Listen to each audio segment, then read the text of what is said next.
why the Brubacher family came to Ontario and the story of the land purchases, which is something I've been curious about ever since the very first tour. It's one of those questions I was born I hadn't been. Anyway. He doesn't quite well. So Dave grew up on the Brubacher family farm, sixth generation in Ontario at Kitchener, Ontario. He attended Rockaway Mennonite High School and then pursued education in agriculture at the Ontario Agriculture College, and then a postgraduate course at Harper-Adams Agriculture College in England. He then spent 10 years as district manager with Ralston Purina Company, 15 years managing a dairy farm, 150 cows, and then 20 years in the fertilizer business, where he became sales manager for Ontario, New York, and Michigan. During this time, he was also very involved in leadership roles in his local church. Dave has always had an interest in family history and can trace all the male ancestors back to 10 AD. No, 1543, sorry.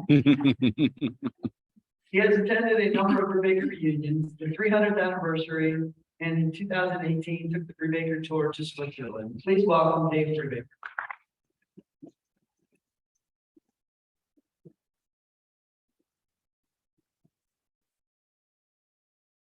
Standing in for that fellow he was talking about. Roger mentioned the Brubacher Families of America Committee and the work that they did, and I was the Ontario point person that worked with them, and I want to say that it was a joy and a privilege for me to get to know these guys on a first name basis. We had Zoom calls once a week for some time. And as Roger mentioned, we had some challenges when it came as far as the venue was concerned. And the first place that we had planned as far as location was concerned canceled out on us at relatively last minute. And so then we were back to square one trying to find a location, and we ended up settling on this place here, and we're not sorry that we made this decision. So, and you affirmed that with your applause tonight. So those of us on the committee that were working on that, I sure appreciate your recognition of that. I've been assigned the hard topic as far as our presentations that you've heard today.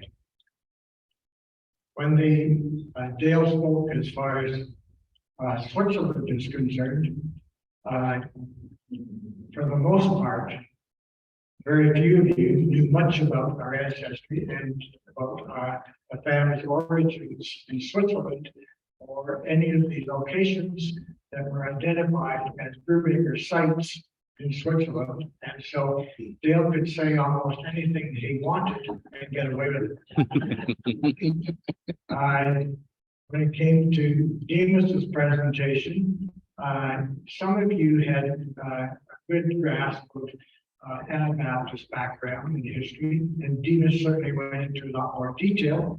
And again, you probably heard a lot of you, when you heard his credentials, said that you're going to challenge that. And so he was safe. And then Ken and Marty on their presentation, as far as Pennsylvania, then that was a little closer. And some of you, quite a few of you, have traveled to Pennsylvania. Some of you maybe had visited a few Brubacher connections and sites, and but for the most part, again, they could say what they wanted and get away with it. And they were visitors in a strange country, and you were going to give them courtesy, and so they were relatively safe. Now, that brings me to my role as far as being a local person, speaking about local locations, which all of you know a lot about. And so that's why my presentation is, I think, is the hard one, because a lot of you could challenge what I'm going to say. And that leads me to the next comment, and that is when it comes to making presentations as far as history, and particularly genealogy and family history, then a lot of the comments are ones that have been passed in through generations and ages. And those, you know what happens when stories get passed down through generations. You know how bad it is to get stories passed down from just one telephone line locally to the next. But when you consider numbers of generations that are involved as far as the early settlers, then those stories can change dramatically.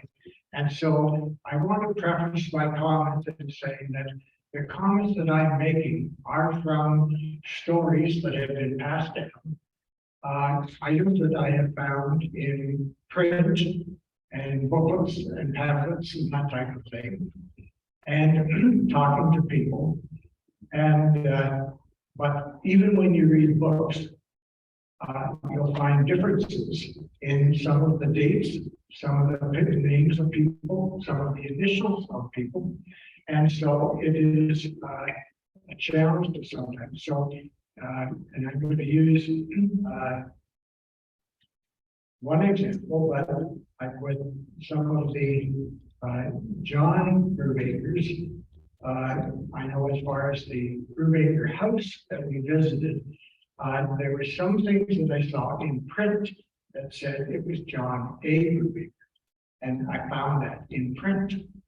And then when I checked with the director of the home there at the house, she confirmed to me that it was a John E. And I said, okay, I think she is an authoritative person on this, and I will take her comment on that. And that changed my whole view on what they did. Likewise, with the first John that came, there are things in print that will say that there was a John Brubacher that came in 1810. And if you read books, I'm going to put it this way, that one book of 10 will say 1810, and 8 or 9 books out of 10 will say 1815. So I'm going with the 1815 because that's most prevalent, but I'm just using those for examples of what can happen. So please take my comments not as the authority on this, but to the best of my ability with the information that I disposal. I want to say comment also that you have heard comments about the different lines, A line and D line and that type of thing. And to those of you in Ontario, I would say that this is American terminology and Pennsylvania terminology.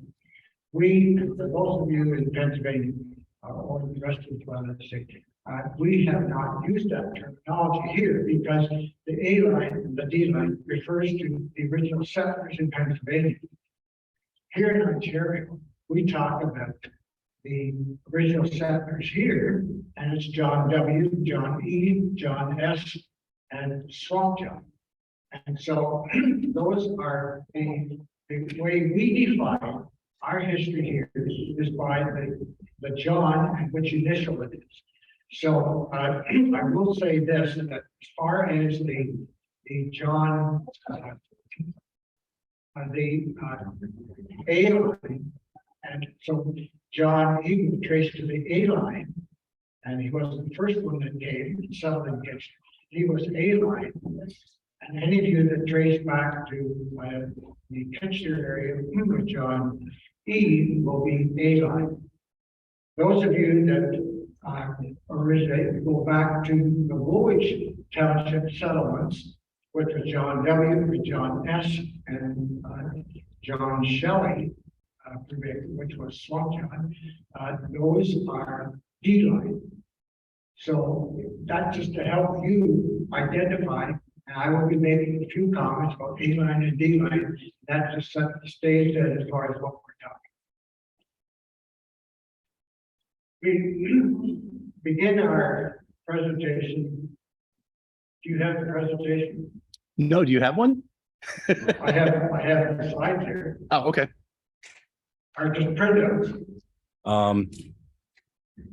I can put one up, but it's not at the tip of my fingers, though. Yeah, I don't have it handy. You don't have it. I can get it quickly, but where would I find it? Send it to you. To an email? Okay, I'll take a look. we'll mute this for a moment. Look You'll for an tell a story and I'll go look for it.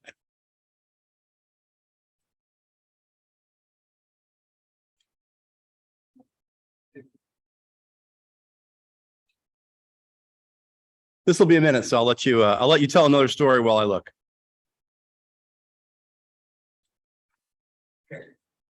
Oops, we don't want to do that.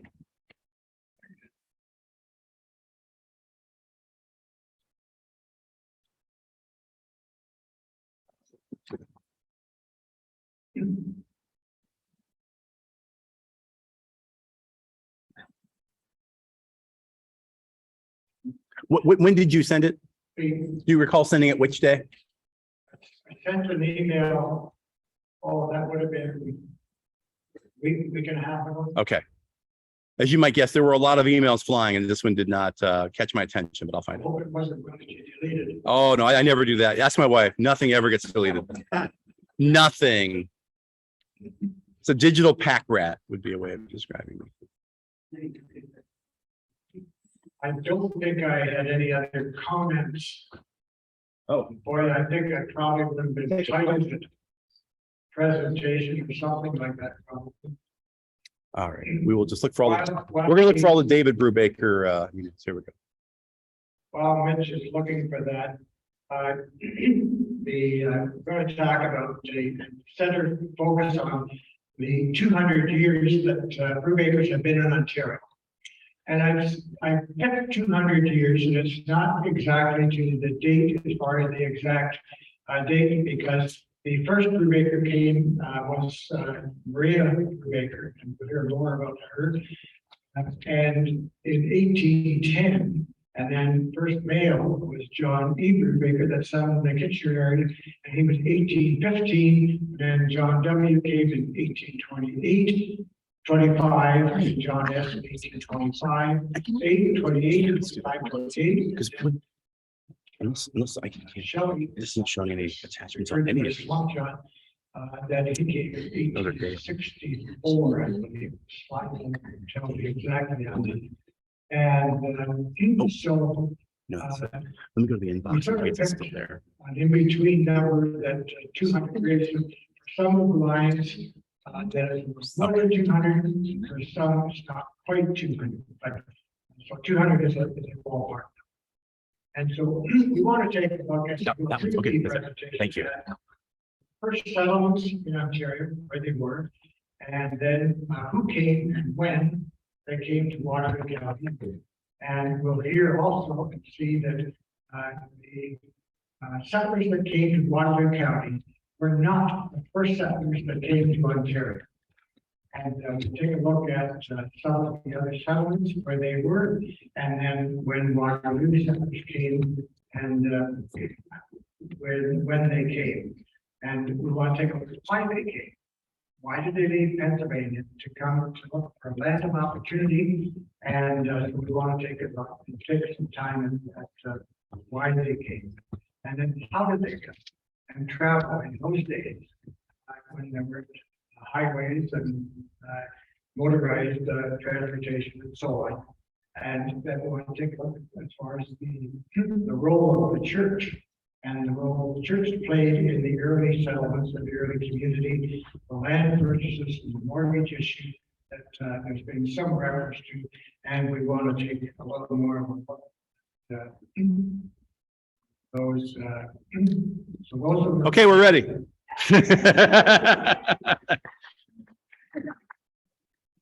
You're on. There you are. I had vision for going this thing and winging it.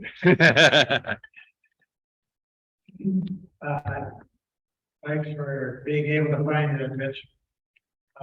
Mitch has been just a real help to us as the committee.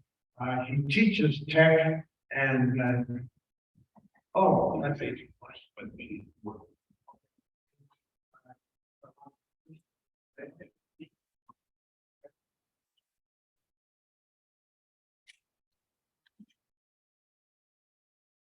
I'm just trying to make sure it works. Yeah. Oop,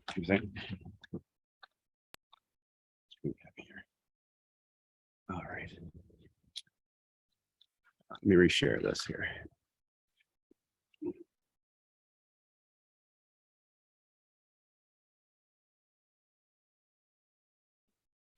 There's PowerPoint.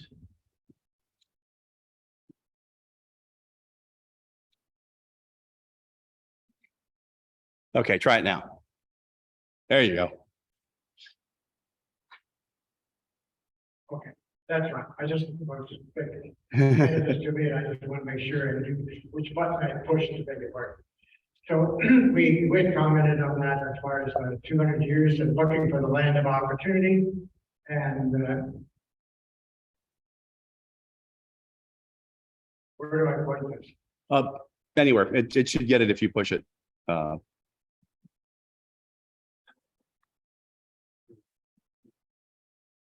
We talked about those as far as the issues that point that we want to make, and I wanted to comment that we're going to do a sort of a brief overlay of all of those topics. Each one of those topics could be a session unto itself to go into detail on those sessions. We could spend a lot of time on any one of those. So we're not going to go into a lot of detail on those, but we want to give you an overview that you have a grasp of what is pertained to those issues. I made reference to the settlements in Ontario, and the first settlements were that of what is referred to as the early settlers referred to it as the 20, and it got that name because of the creeks that are along in the Niagara Peninsula, and starting at somewhere from Buffalo, there's 5 Mile Creek, 10 Mile Creek, I'm not sure about a 15, but a 20, and I know there's a 30. And so that's how Vineland was on the 20 Mile Creek, and that's where the name the 20 comes from. And they came in 1798 and settled there. And some of the families that settled in that area were Moyers, Culps, and Fretts, and Albrecht. And then a little later, there were more families that came to that locality. And it's interesting that for me, because my mother was a Culp and came from the Vineland settlement. Grew up on a peach farm there, and maybe some of you are acquainted with that farm, Green Lane Farm, and picked up peaches there from either my uncle Isaac or my cousin Mike, that still operates the farm today. And then at that same time, were others that came and went past the 20, came to the end of Lake Ontario, and then made a right-hand turn and went on towards Toronto and past what is now Toronto and went to Markham and settled in the Markham area. And they were both in that same year. Some of the settlers that settled in York County were the Reesers and the Weavers, the Burkholders, the Joners, and the Whiteman. And so those were some of the families that had settled in York County and were that. And then as you see Waterloo County, the first settlers were in 1800, and that was Joseph Shirk and Samuel Dexter. They were the first 2 settlers that came, but we can't talk about the early settlers of Waterloo County without also mentioning Joseph Bechtel, Jacob Bechtel. Jacob Bechtel came in 1798, the same time as people went to Vineland or to Markham. But he went on towards Waterloo County searching for land, and he was the scout that first found Waterloo County. And there will be a number of references to the people, settlers from Pennsylvania looking for good land. We've heard today about from Ken and Marty as far as the good land that was in Lancaster County and how Lancaster County is recognized in Pennsylvania and many parts of the state for its agriculture production. And likewise, they were used to that. And so they wanted the same type of land, the same type of opportunity. And so they were looking for a land of, we say land of opportunity, we're really referring to a land of agricultural opportunity. And so they, looking at Joseph Bechtel, scouted out, he had some connection with some of the indigenous people in the area that showed him some of, and they must have had an idea of what would be good productive land. And they steered him to the territory, which is now called Waterloo County. And so Joseph Bechtel scouted it out, and then, or Jacob Bechtel, and then, but he didn't come until a year or two later. And so Joseph Sherp and Samuel Batchelor were the first two. And those of you that were on the tour yesterday, when we got to the Pioneer Tower that was erected for recognition of the early settlers, the plates on and the things we read there did refer to the settlers, and it was Joseph Sherp and Samuel Batchelor.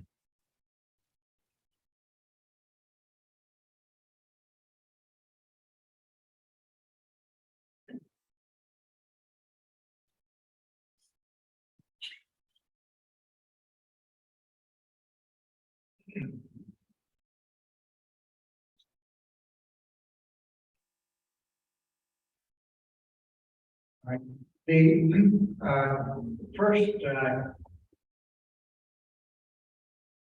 that came to Waterloo County was Maria Brubacher, and she was A line that I referred to, and A was the descendants of Hans Brubacher, that was the first settler in Pennsylvania.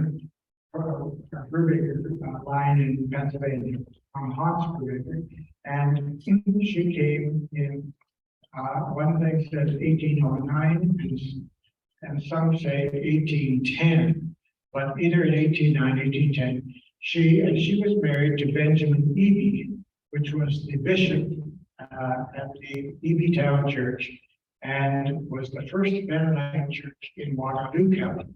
Not the first Mennonite church in Ontario. There was also a first Mennonite church at Vineland, and that is referred to as First Mennonite Church, and would have been the first Mennonite church in Ontario.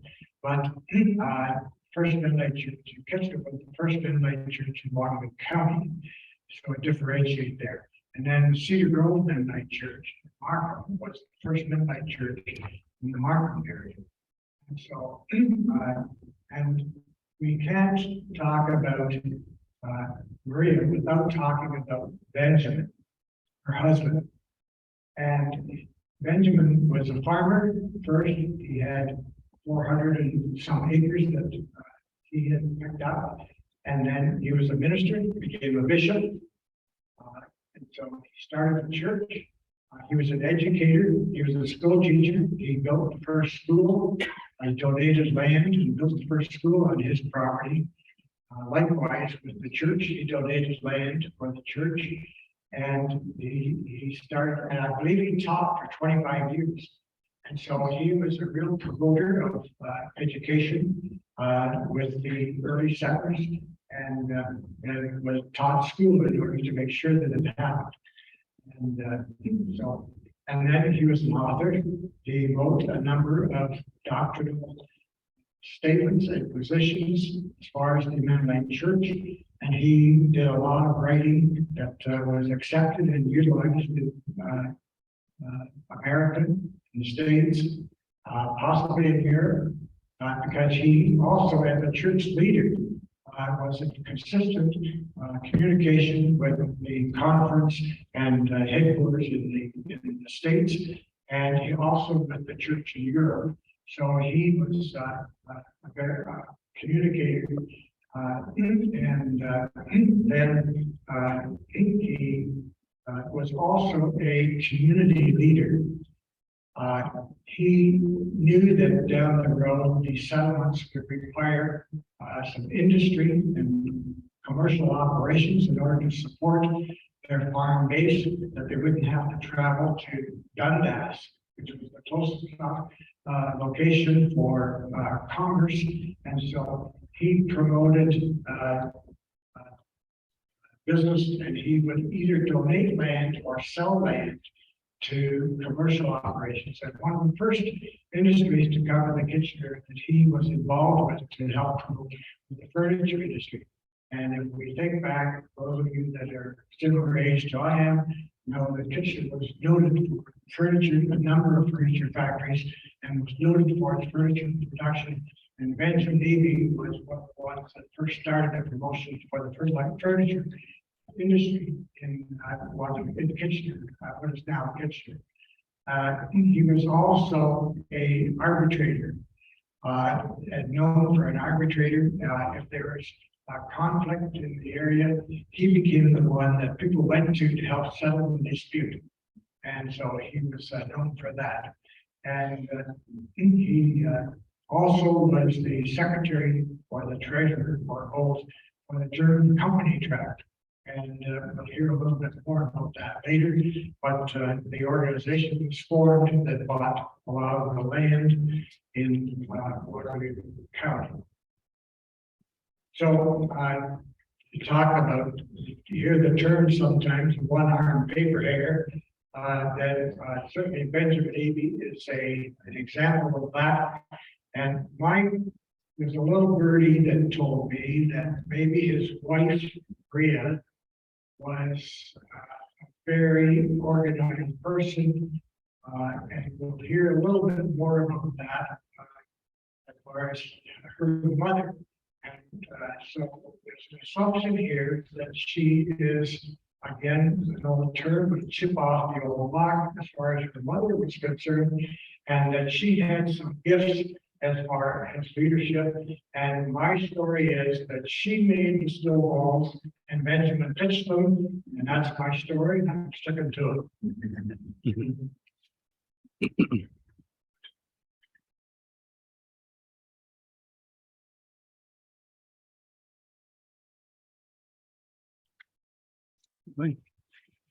Can you move it? If I Yeah. just tell you? Yeah, that's fine. Not getting any response. Yeah. Response, I'll just tell you when to move it. Okay. On the left is a picture of the first school that Benjamin Davy built and then taught in. And then the white structure is the first church that was built and that he constructed and then pastored and then became the bishop for the churches in the Waterloo area, and often helped out also as far as the other churches in Ontario. And so that was the first church. Okay, next. That church is on King Street in Kitchener. A little bit to the east, I think they call that. King Street runs in some part of it runs north and south, and other parts it runs east and west. I think in that part of Kitchener it runs east and west, and so it's called east, I believe. I see Mark nodding his head, so I think I'm right. Yeah, it's close to the corner store, not quite, but it's just close. It used to be called East End Mennonite Church. Okay, I'll make a comment that I've used the term Kitchener. When Benjamin Davy started, and he was a leader in developing the community and attracting industry, and then other settlers that came to the area and developed the settlement. Then it was called Town, and it was first called Town, and it was Town until First World War, World War I. And at that time, because of the German involvement in World War I, and because the Germans were the aggressors, then the Germans had a bit of a bad sort of image at that time. And so a lot of things that had a German connotation then were changed. They were anglicized to an English name rather than German, and for people to associate the Germans with the German name. And so at that time, they went somewhere before that, a little bit out here. By this time, it was called Berlin. Sometime there, it got changed from Eby town to Berlin. And then at World War One, then they changed the name to Kitchener, which was after one of the British, I believe, admiral, I'm not sure, but he was in some type of military position, and he was Kitchener was then. It was called that to recognize him. So and so we use the name Kitchener today, but it went through a progression: Eby town, Berlin, and then Kitchener. Okay, John E. John E. was, as we referred to, his sister is Aileen, and John came in 1815, and again, you get two stories here. Depending which book you read, it will say that he walked from Pennsylvania. Another book will tell you that he rode horseback. So you can pick whatever you want, but put this way, he didn't drive a car to get here, okay? So, so he came with a few other people. And as they came, when they got to the end of Lake Ontario, the others in the group, I think there was roughly 5 or 6 people in the group. And when they came to the end of Lake Ontario, the other, let's say there were 6, and the other 5 decided to go to Markham. And they wanted John to go with them. But John, because his sister was in Waterloo County, then he said, no, I'm going to Waterloo. So from the end of Lake Ontario, he did not make the right-hand turn. He kept going straight, and he went on towards Waterloo County. And so he then, and he staked out a claim, or picked a lot, and that was right next to Benjamin Eby's lot with his sister. And I'm assuming that because of the location of what is now the First Mennonite Church, and that he donated land for that, that Benjamin's lot ran along King Street and parallel to that. And then up in north, yes, I guess if that runs east and west, it would be north. North of King Street. And a lot of those were a little bit rectangular, longer than narrow, and then it went along that line. And then John bought the next lot to that. And then this makes sense when you take a look at the street maps, and we'll see it. But there's a Brubacher Street in Kitchener, which was named after John Brubacher, the first male settler. And so he picked this lot. And his mother was Susanna Brubacher, and that's where he gets the letter E, is from herbs. And his father had died early. And so his mother, she had a lot of shares in, later on, in the German company tract. And was a major shareholder in the German company tract. And there's only maybe 2 others that had more shares than she did. And so she was a very major owner in that. And the German company tract was formed before 1815 when he came. So she had shares. She had, when the shareholders, the acreage that was acquired by the German company tract was split into the shareholders, and they all drew lots, straws, whatever they did. They drew lots as far as which lots they got, and so they had lots that were sort of spread around. And John picked this one that was next to, and for that matter, maybe Benjamin Eby, because his wife was Maria, was a daughter of Susanna's. Maybe she got, maybe Susanna got a lot from maybe Benjamin Eby's lot, maybe came from her allocation also. But Anyway, they ended up with the two lots side by side. He came in 1815, went back to Pennsylvania, and during 1815, he cleared some land, which was typical for a lot. Many of the settlers in Ontario that came to Waterloo County came as single men, and they cleared some land, and then went back and either married. They came usually around 20, 21, 22 years of age, and then would go back, sometimes married. And then John came back again with his mother this time, but still single. And then while he was here in 1817, married Catherine Shirk, who was a daughter of Joseph Shirk that we referred to earlier as the first settler, one of the two first settlers that came to Waterloo County. And so John E. came, married Catherine Shirk. And so that was in 1817. The story is told that when John E. came and his mother, after they came, they their first meal they had on a stump on the lot that he had cleared, and that was where they had their first meal. Another story, this is I was referring to, I talked about Susanna, and I said that in the comment that you read, will say that she's a plucky woman, that she had a lot of spunk, and that she rode horseback on that trip.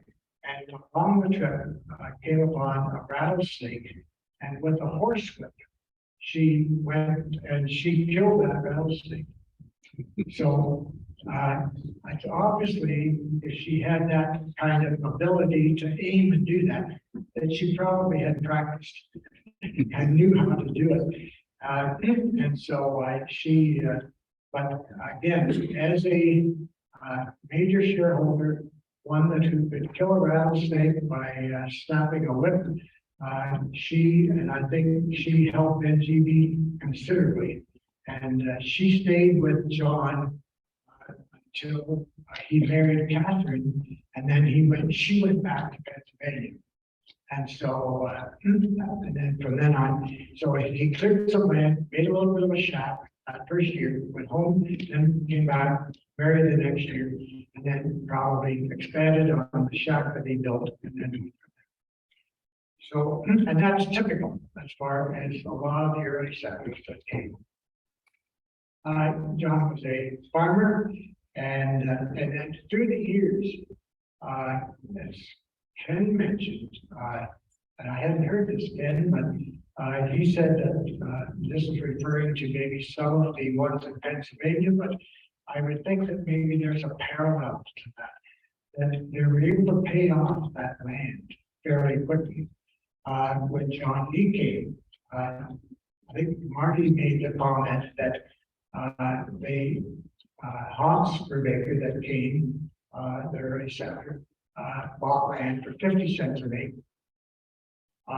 That was in 1715, right? Close on that. And he paid 50 cents an acre.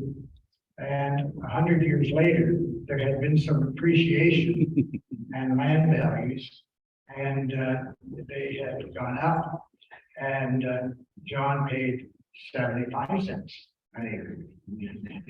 And so if they still were able to pay things off as quickly as they did, but between, let's say, his ability to farm and make money, and maybe also what his mother had, and maybe what he inherited.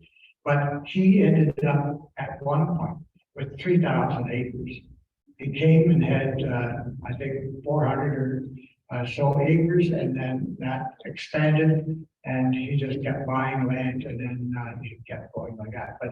And he had 15 children, and he bought a farm for each one of his children. And so if he has 2,000 acres, that wasn't too hard to do, but that's rather interesting. And he also had, as I mentioned there, was a deacon, and he was involved with his brother-in-law, Benjamin Eby, at the Eby Town Church.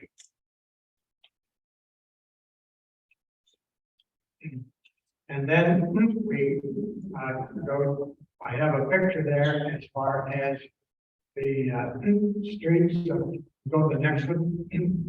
You can't see that, and so I just explained it that if you're familiar with Kitchener, Brubacher, or King Street, then you go back north a little bit, Brubacher Street runs parallel with King Street, and it comes out, you're familiar with Lancaster Street. In Pennsylvania, you had an influence in some of the naming of some of the streets in Kitchener, and you have a street called Lancaster, and Brubacher Street will run up to and run into Lancaster Street, and so that's where Brubacher Street is located. Next. This is the house of one of the sons of John E. Brubacher, and this fellow's name is also John E.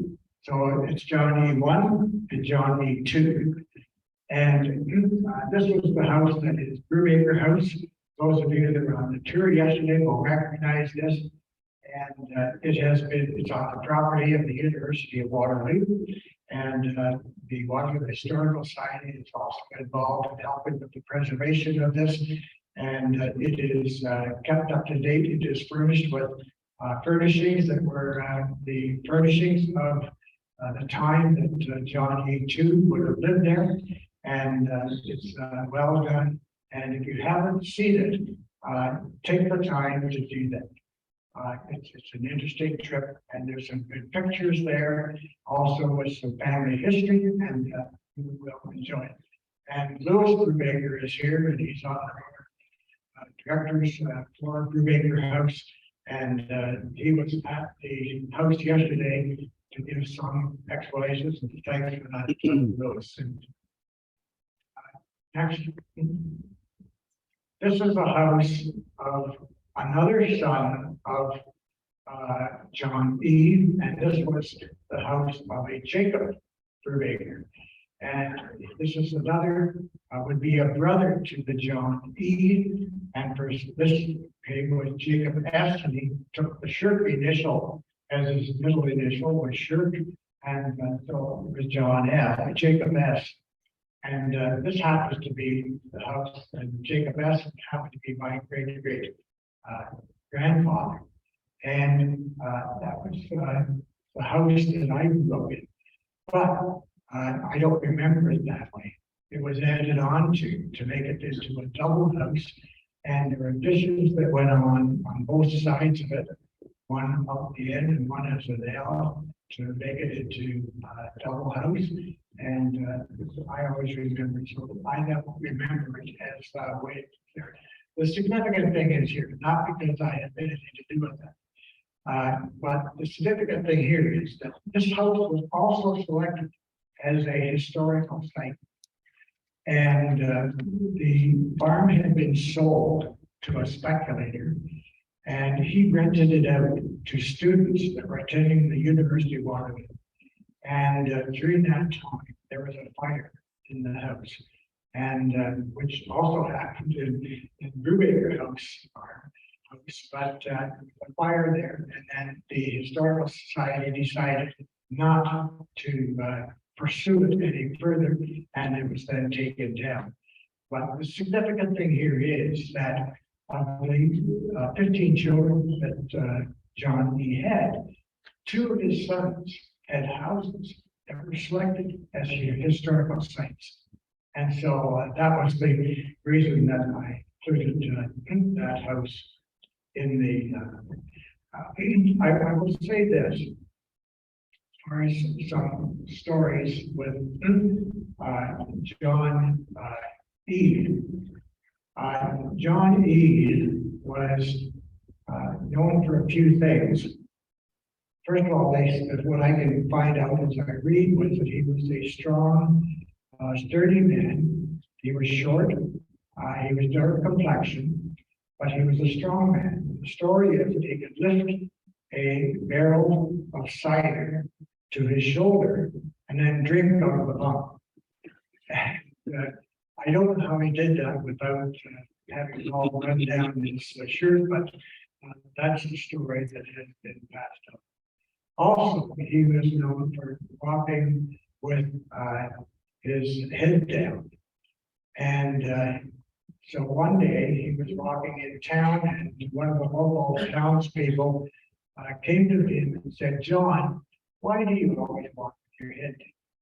And John replied, "See yonder wheat field?"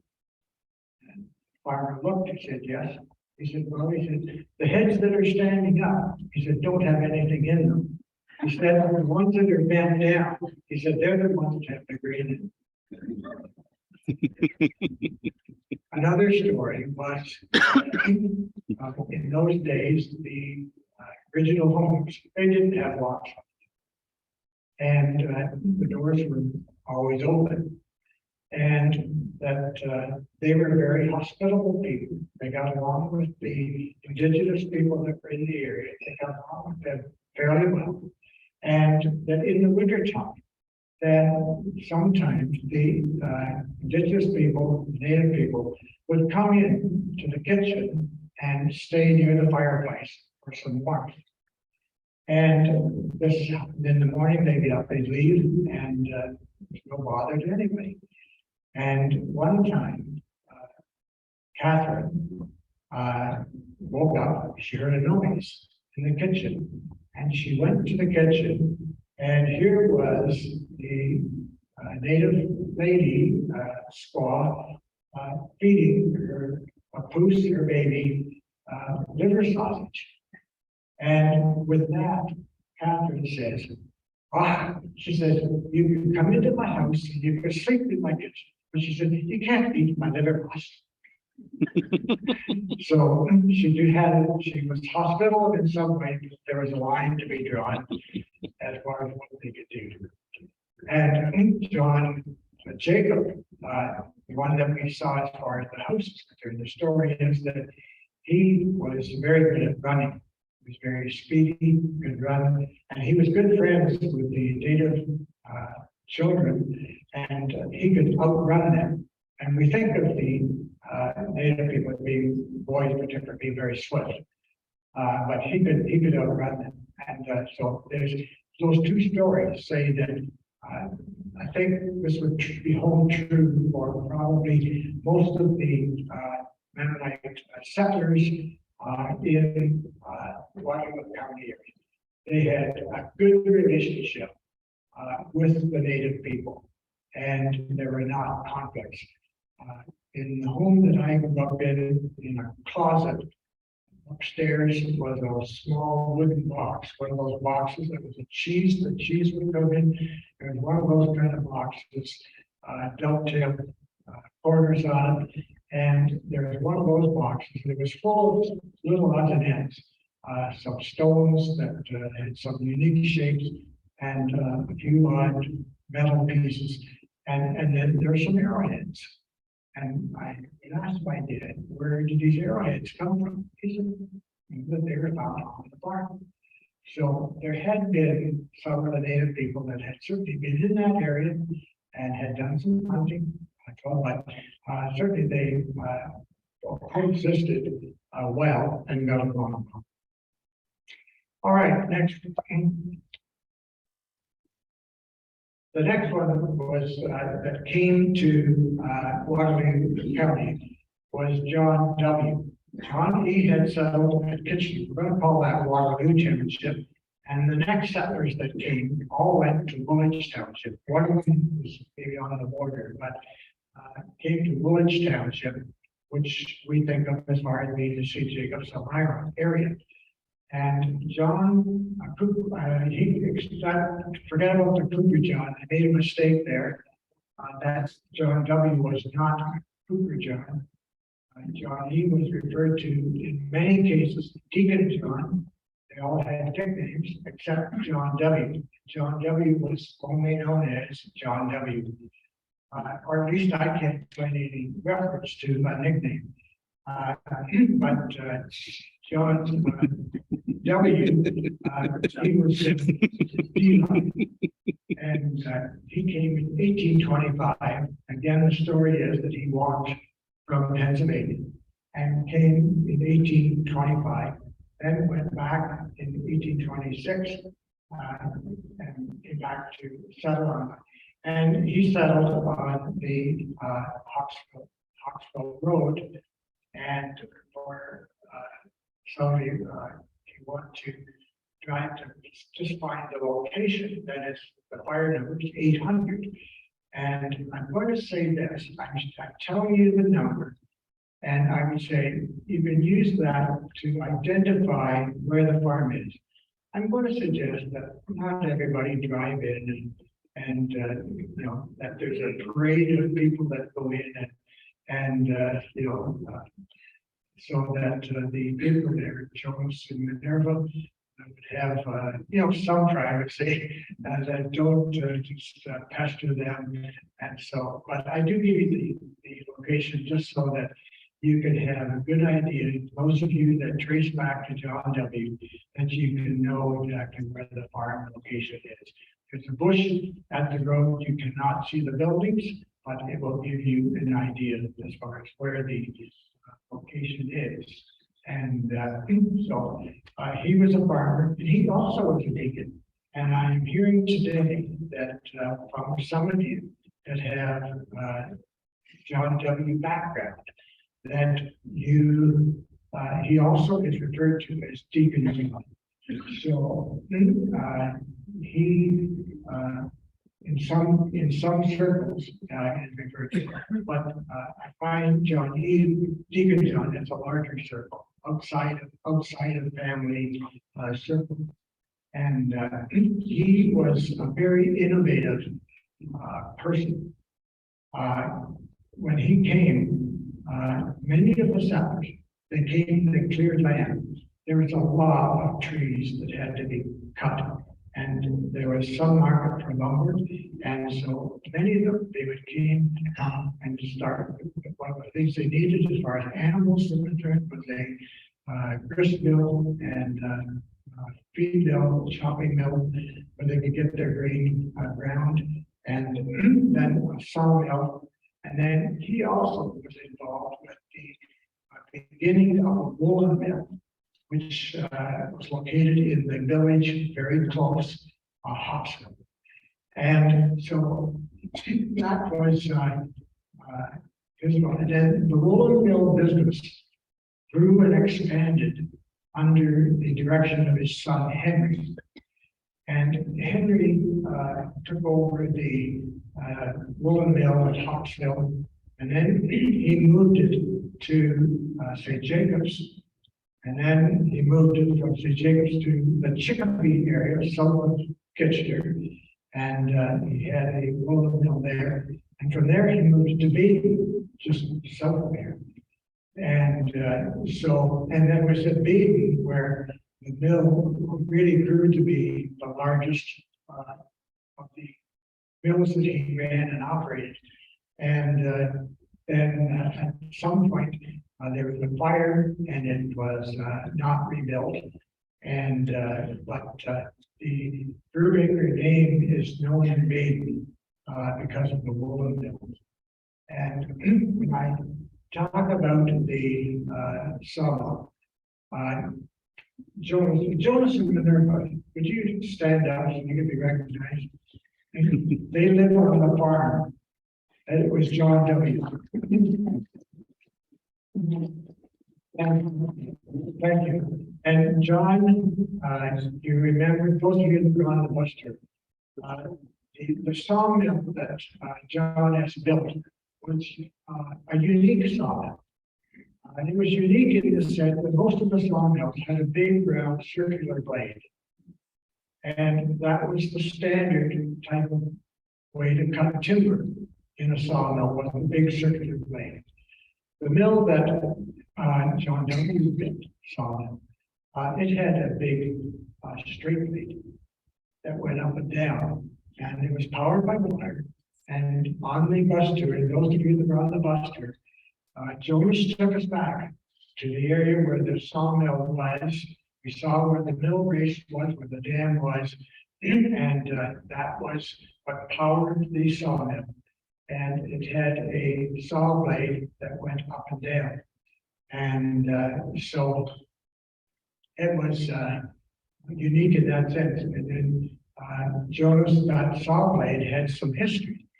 And it was, when they were finished with it, it was cut into pieces and was passed around to different people, probably family members. And it was used in many cases for a dinner bell. And Jonas showed us at the farm how that worked. And he had a wooden bell and he tapped that. And it was a good sounding dinner bell. And so that was part of the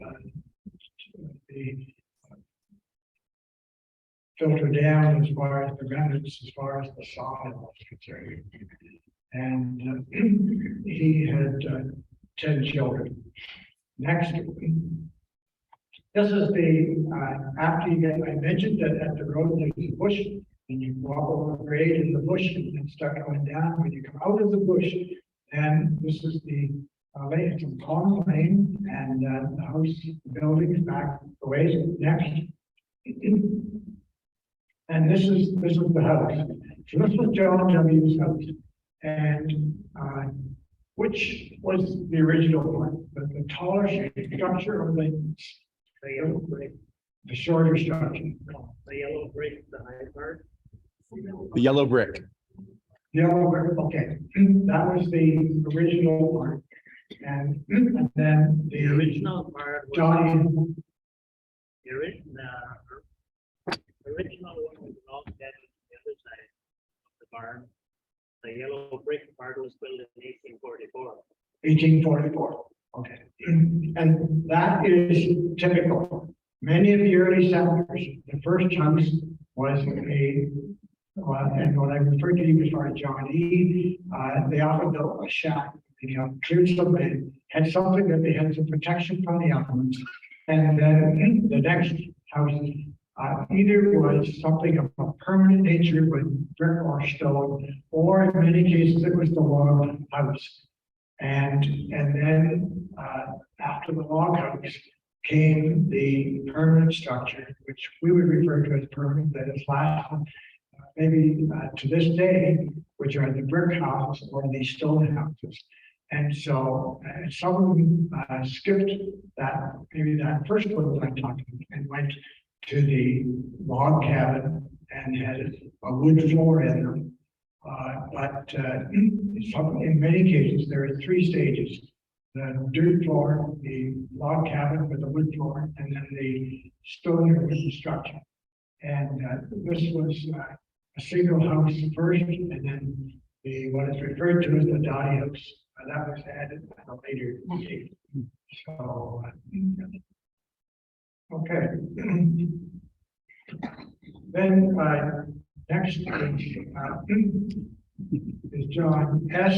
And that was referred to John S. and referred to as Cougar John. And John S. again was D-line. And D-line, as I mentioned, was descendant of Abraham Brubacher in Pennsylvania. And he came 1828. And the farm now is at 1599 on Three Bridges Road, which is just north of the river, the Conestoga River. And is now owned by Eugene and Irene. Am I right? Where's Eugene? Okay, and your wife is Irene? Okay, so would you please stand?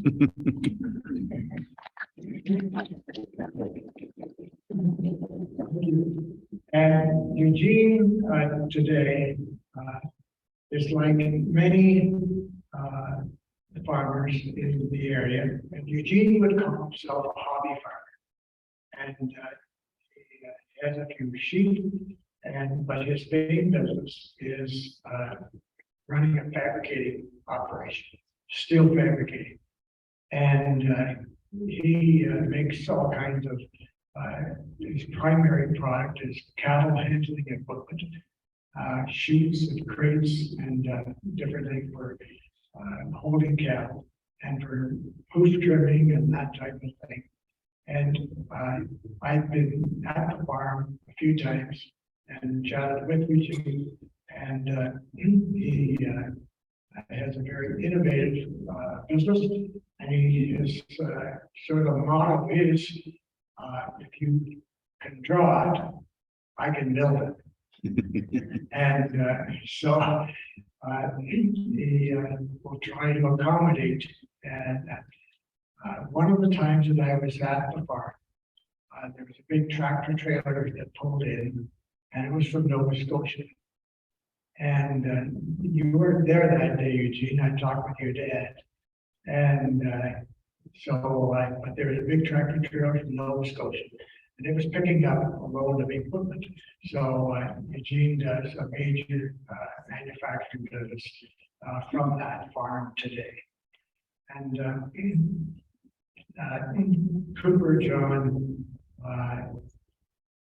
also a large family, and which was typical, and 10 children. Next. I'm fixing it. Okay. This is a house that John S. would refer to as, let's say, the permanent house. And when I say, I use that term because I use that term when I was talking about John W.'s house.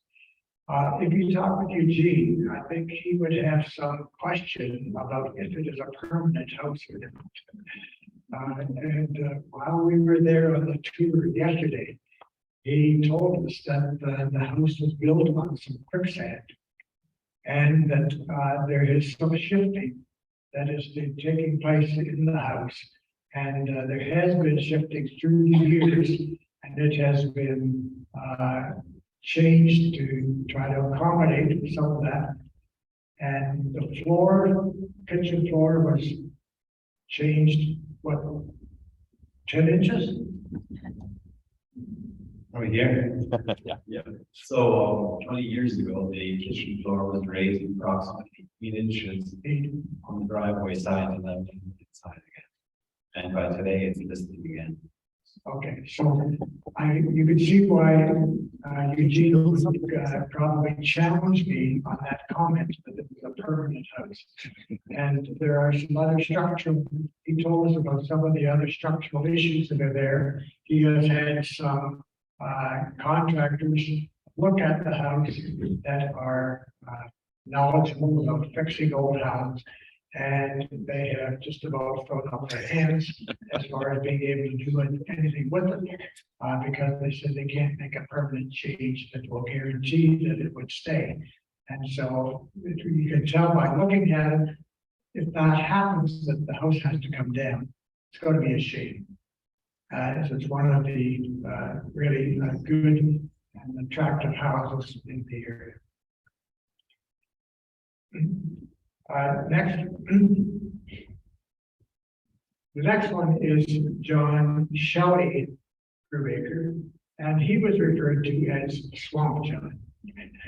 And I think when we've talked about Deacon John, Cooper John, Swamp John, because many of the names were similar, and I referred to John. I mean, the 4 settlers that came from Pennsylvania, all of them were John, and just different initials, but we had 2 Johns.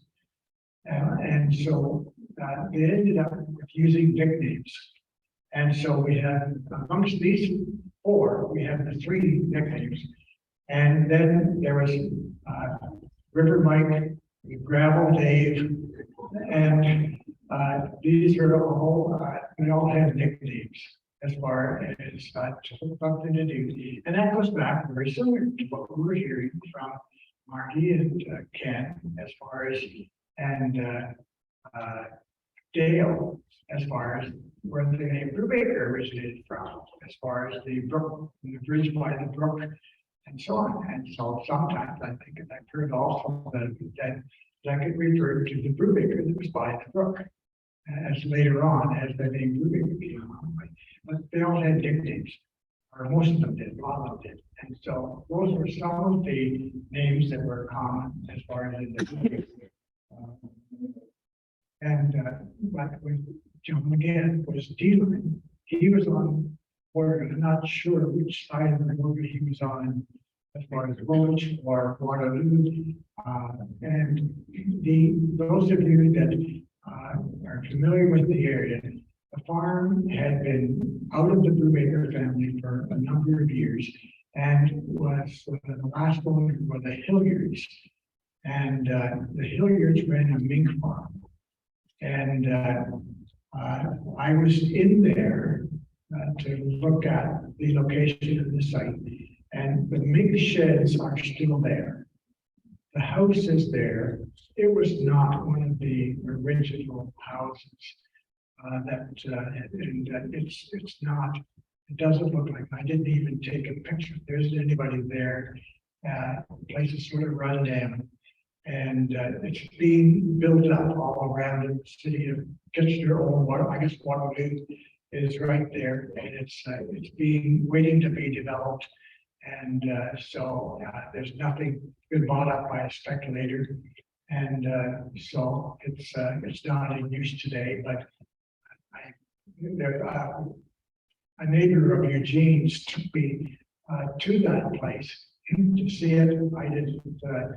I was driving, but I only went where he told me to, and I can't explain exactly, but I know it was just it's north of Bridgeport and in that area. And he came in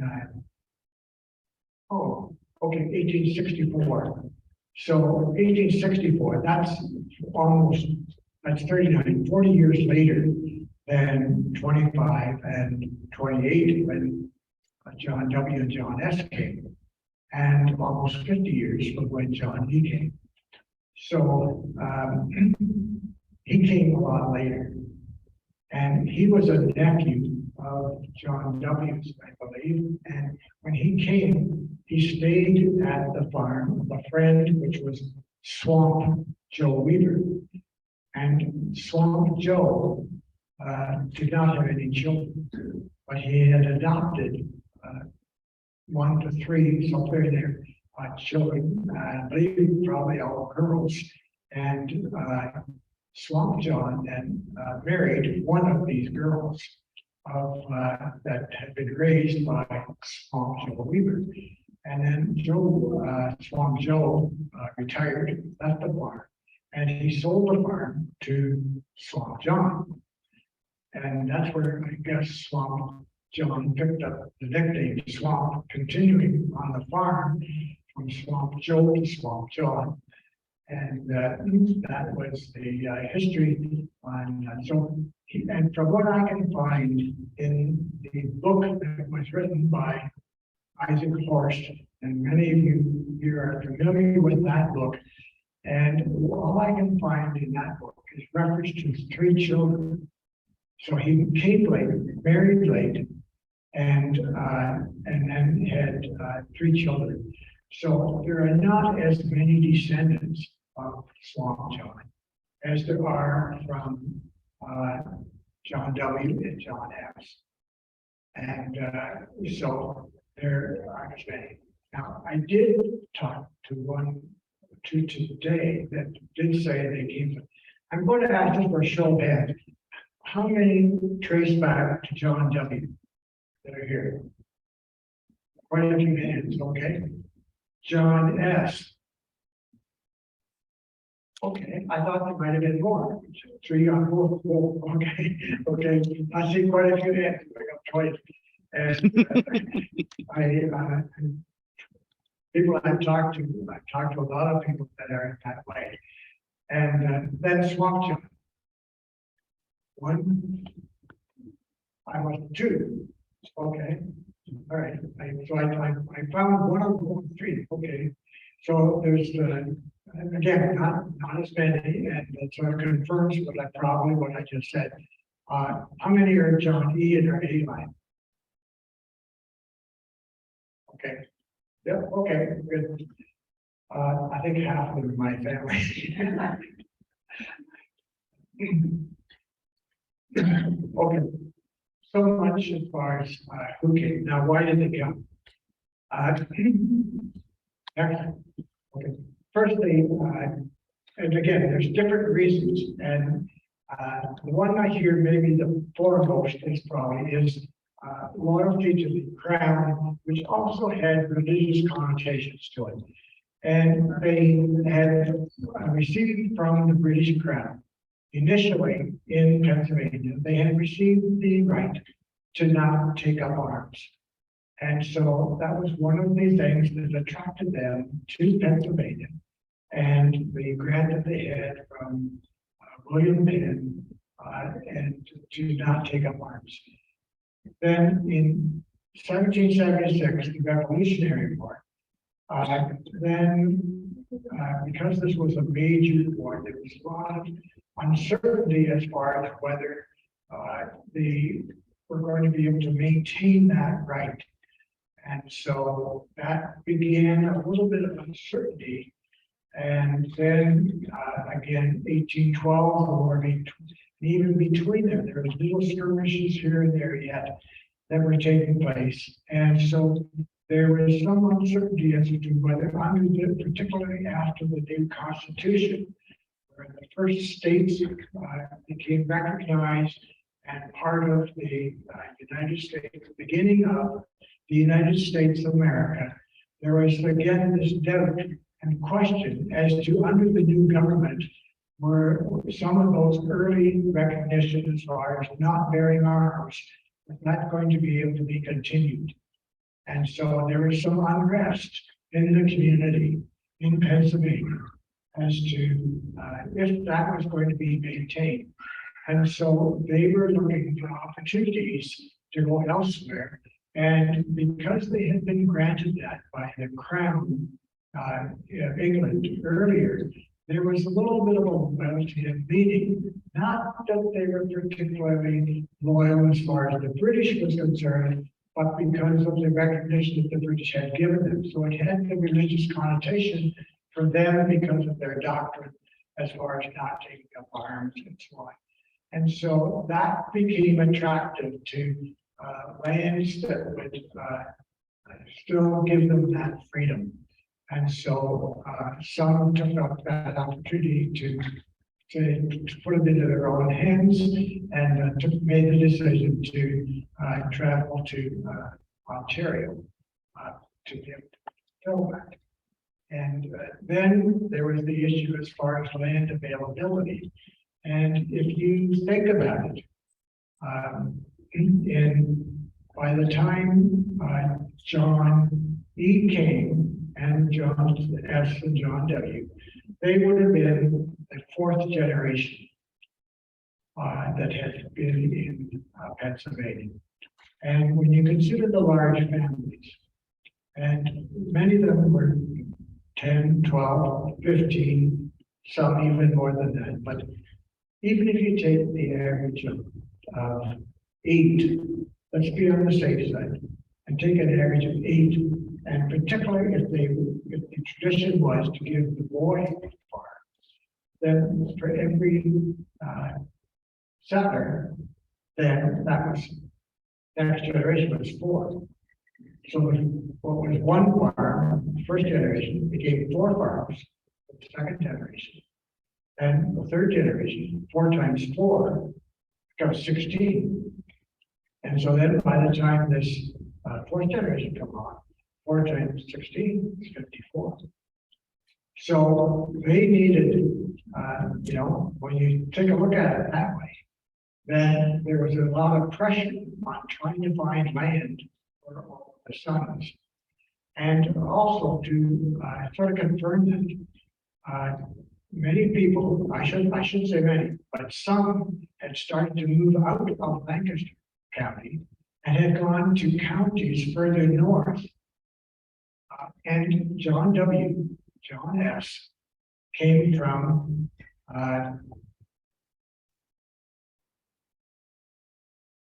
I'm not gonna pronounce it right.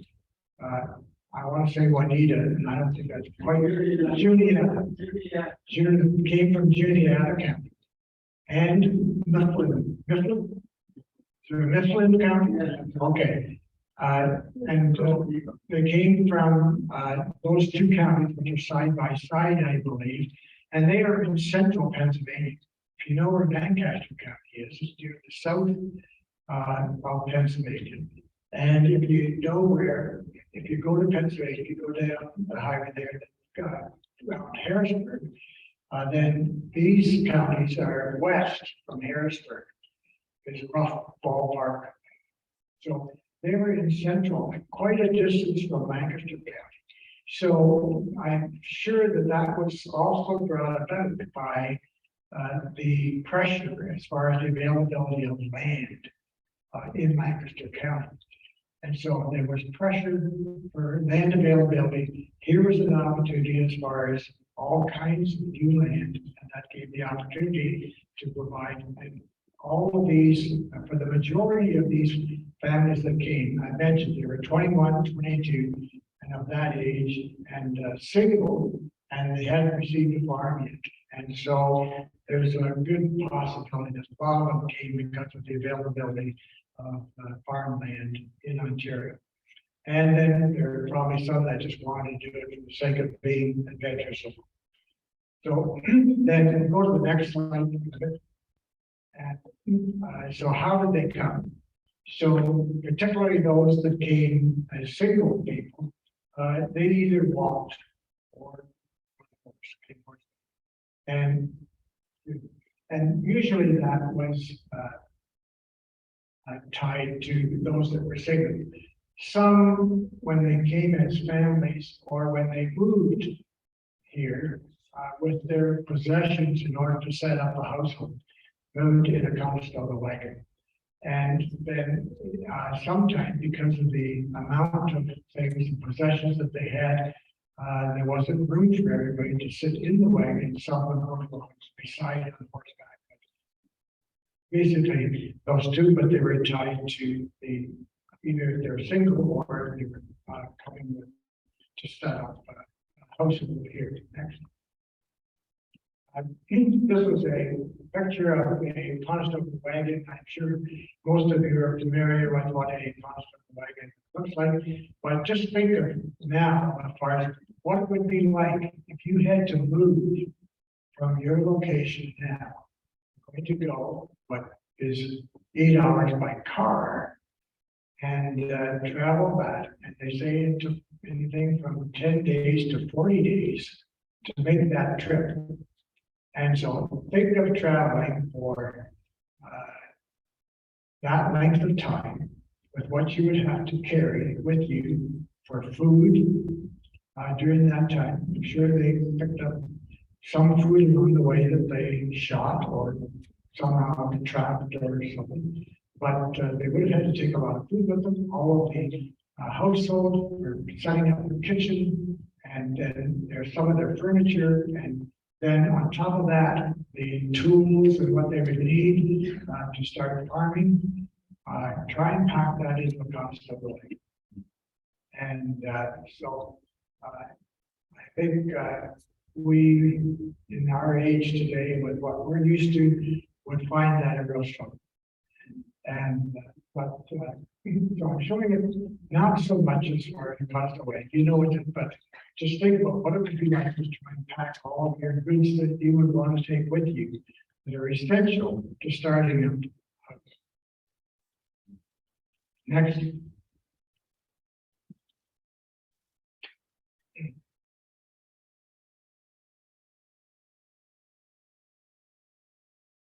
Okay, I want to say a word as far as the route on how they came to Waterloo County.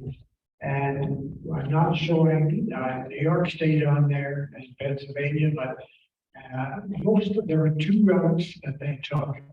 And most of them followed the Susquehanna River north as far as they could, and then went the rest of the way through New York State. until they got to, between Lake Erie and Lake Ontario, and the river between, that flows between Lake Erie and Lake Ontario is the Niagara River. And they had to cross the Niagara River. And again, there were 2 points where they would cross the river.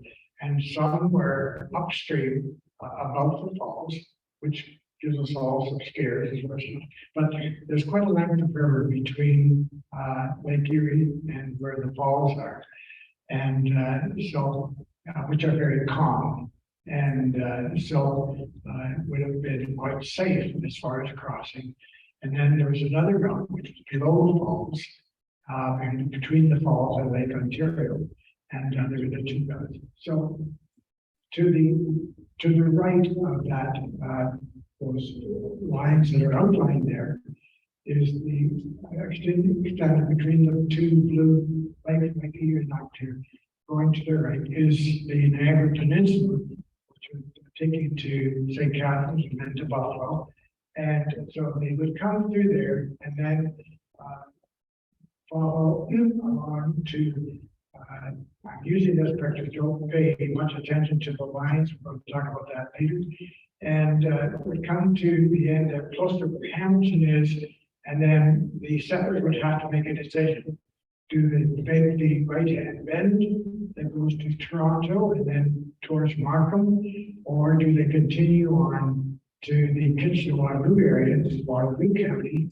And so at talking the early settlers in general, when I say that, the Brubachers, they had made up their mind that they were going to Waterloo County. So they continued to the Kitchener-Waterloo area and what is part of Waterloo County.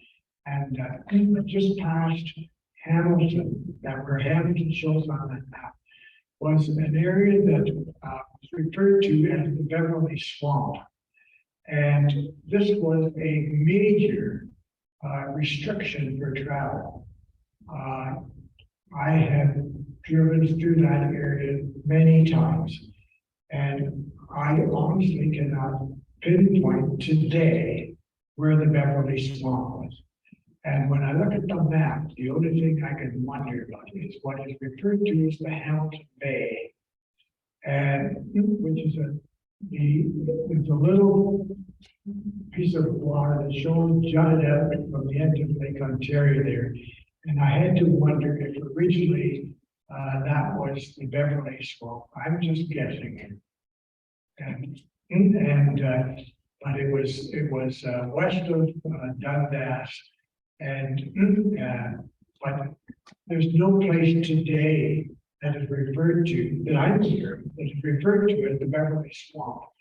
And sometimes it took many days to get through the Beverly Swamp. And many of them would cut trees and then put logs across and make a quarter-way road in order to get through with the wagons and the horses. And they probably might have made it, maybe with the horses, but they certainly couldn't get the wagons through. And so they made quarter-way roads with timbers in order to get through. And so think of how bumpy that would be with the logs then going crossways with the wagon. So it's a bumpy ride. And then from there on, they had to cut their way through trails, through the bush. There's a mountain settlement. And so developing settlement in Waterloo County, many of the early settlements in Ontario up to this point had been taking place along the river, along the St. Lawrence River, along the shores of Lake Ontario, along the shores of Lake Erie. But this was the first major settlement inland, and particularly unique in that it was a group with religious connotations and that had a grouping that come as a group. Many of the settlers that came were individual people, maybe a few that came together, but Scotland or Ireland. But this was the first that was a sort of a mass group that came and was unique in that sense. Next.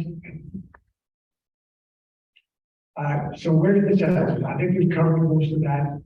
John E. settled in the Kitchener area, where Brubacher Street is located. John W. was the Hawksville Road. And John S. was the Three Bridges Road, and Swamp John was north of Bridgeport. So that's where of the early settlers of Brubachers, that's where they settled.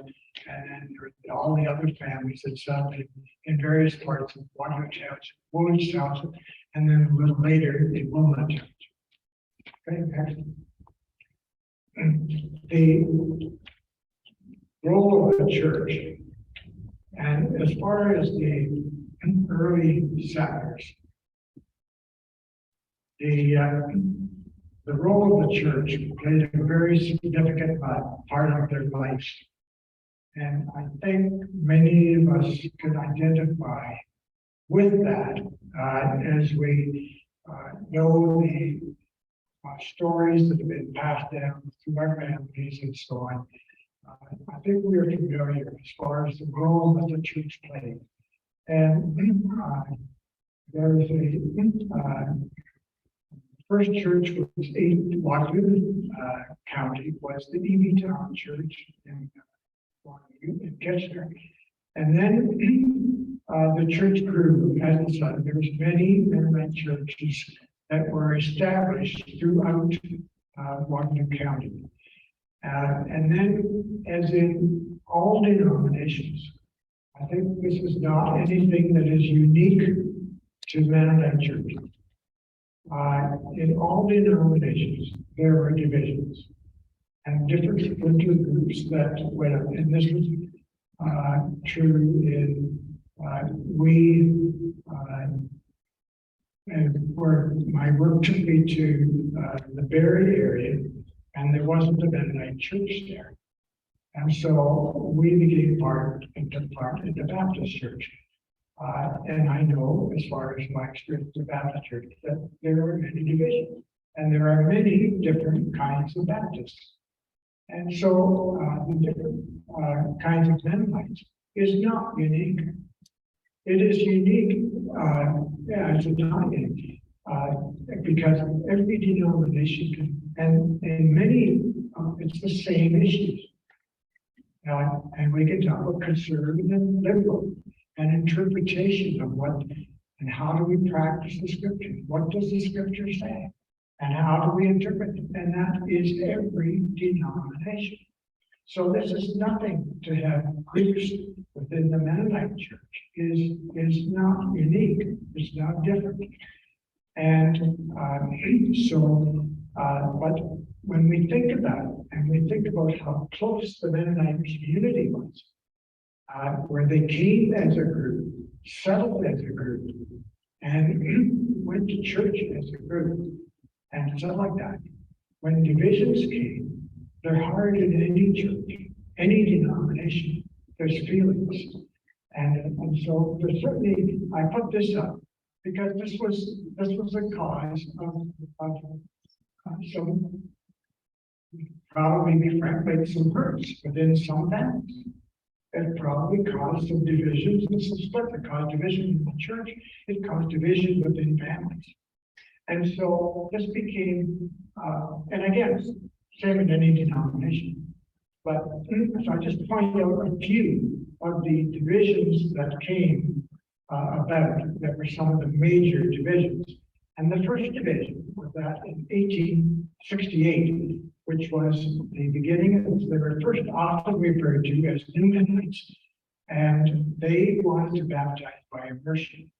And they were then, the New Mennonites became the missionary and the evangelical church. And I think there was another name in there that had the word Mennonite in, but I think Brethren was in there too somewhere, but, and missionary.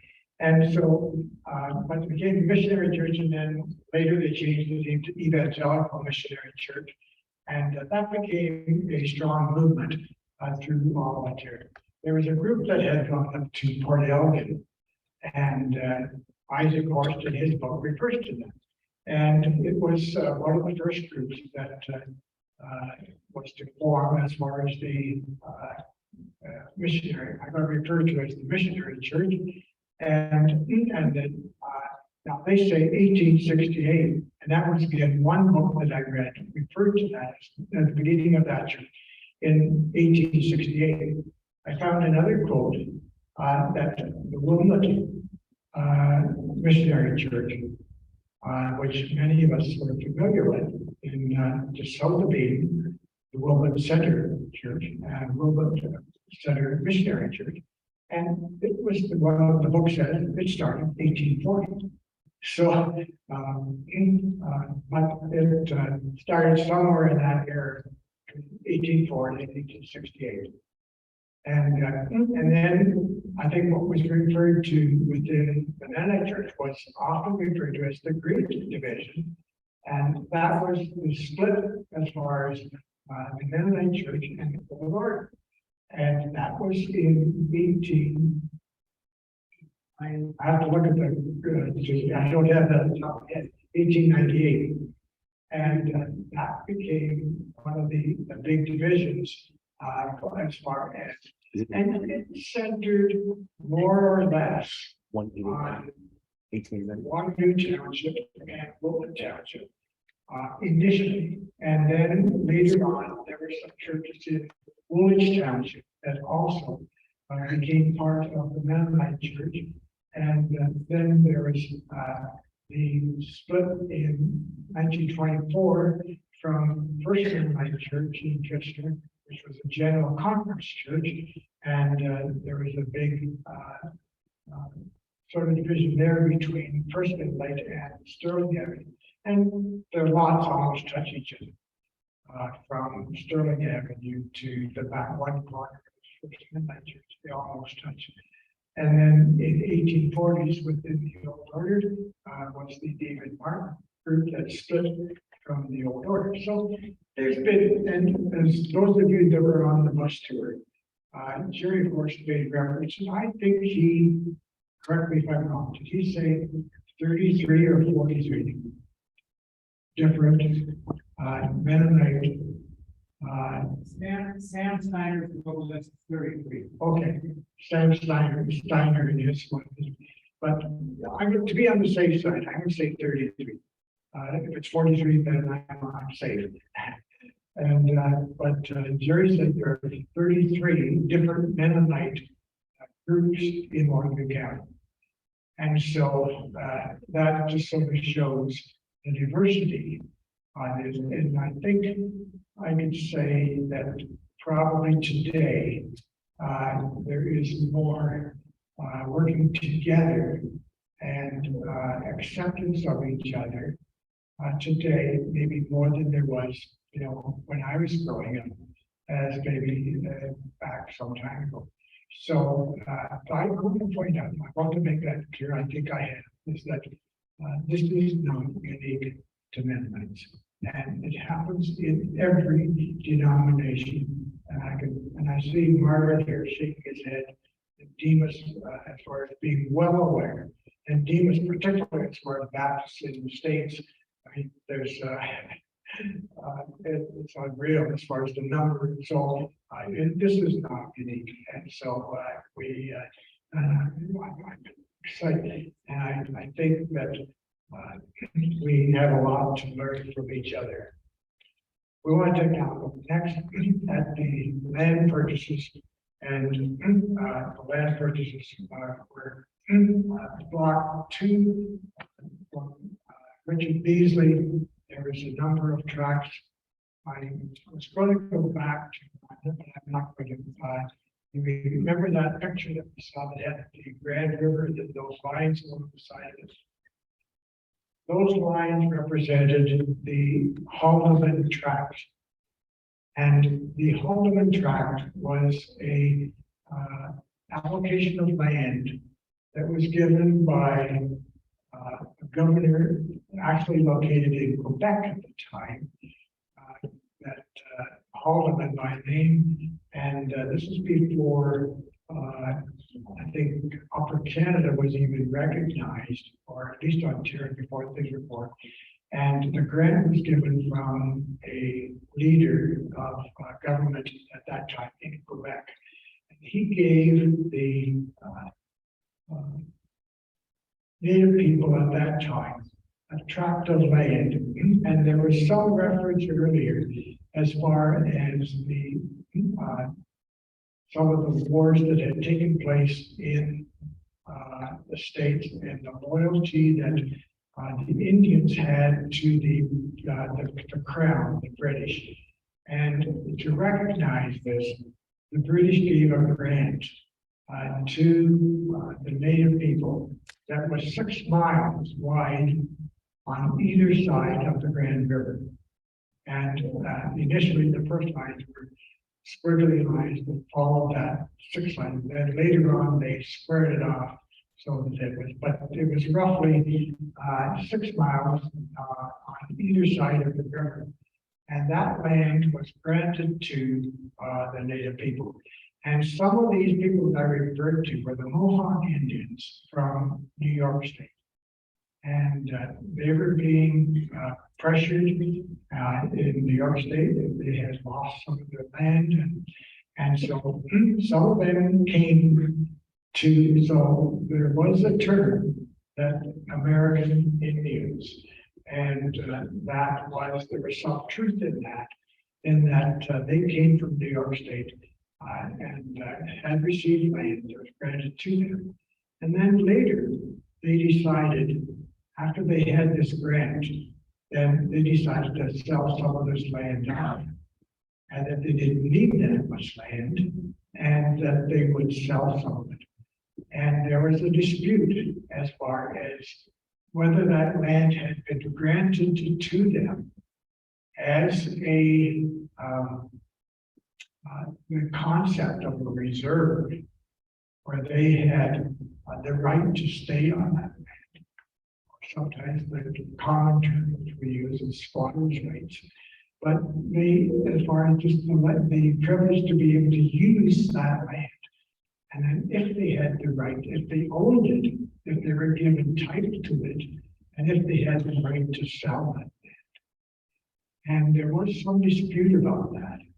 And one comment is, I think one comment, authority is, one comment was that they threatened to fight the leadership or whatever government was saying that they couldn't sell land, and that they claimed that they were the government backed off, and they sold it.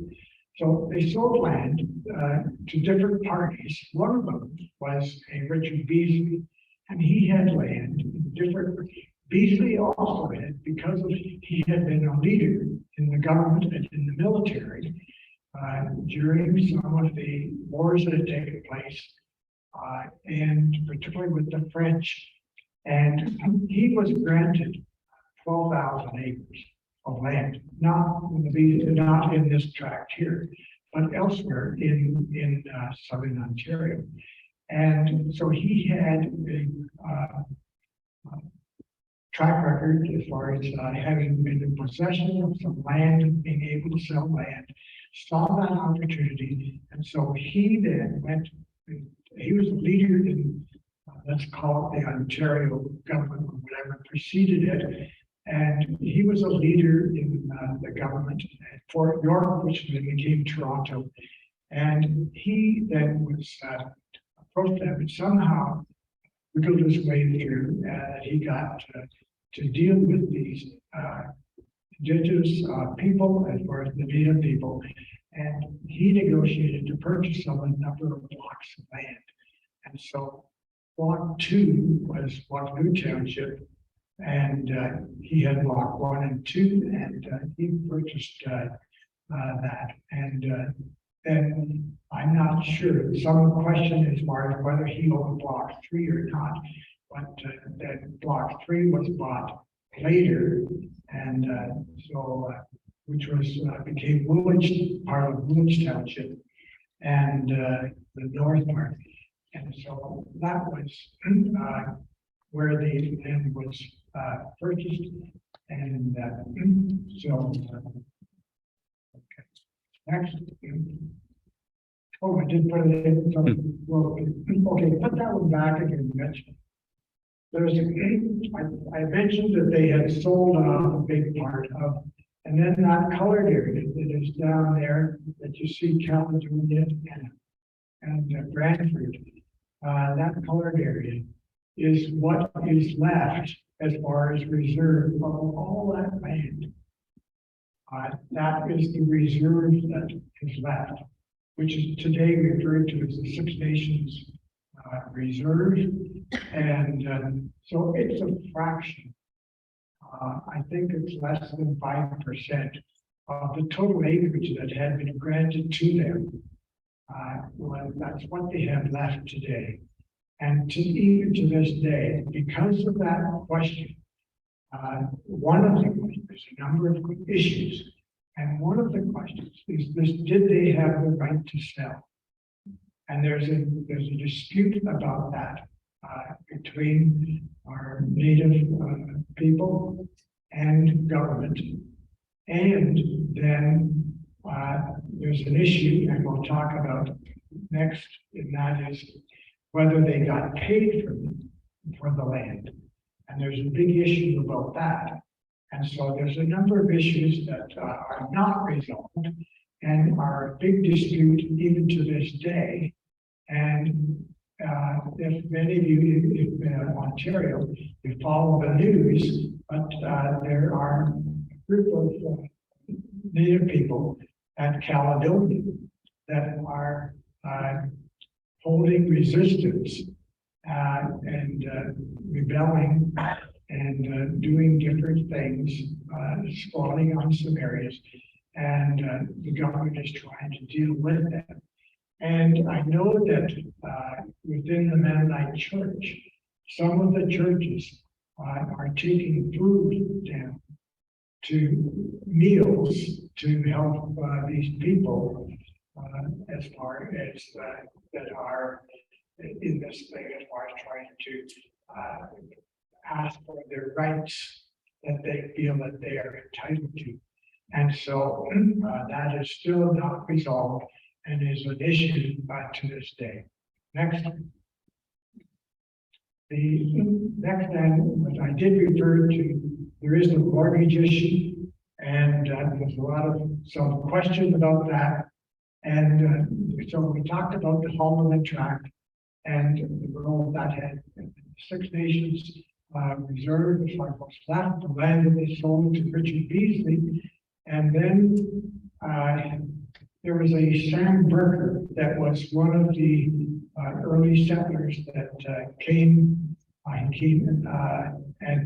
he had traveled to Fort York for some business, and while going through Dundas, had stopped there for the night and was eating in whatever establishment they had there, probably a tavern, and he overheard a conversation that referred to the fact that these Mennonites did not have clear title to their land. And so again, whether that's the how it happened, but some way that the Mennonites of the early South found that they did not have clear title. And so the land that they had bought from Beasley bought it from the native people, and the native people had a mortgage on the land. He had agreed to pay them with interest, and they did, but they didn't get their money. And so they found out that these early settlers, that they didn't have clear title. And so they then were in a panic as to what do they do.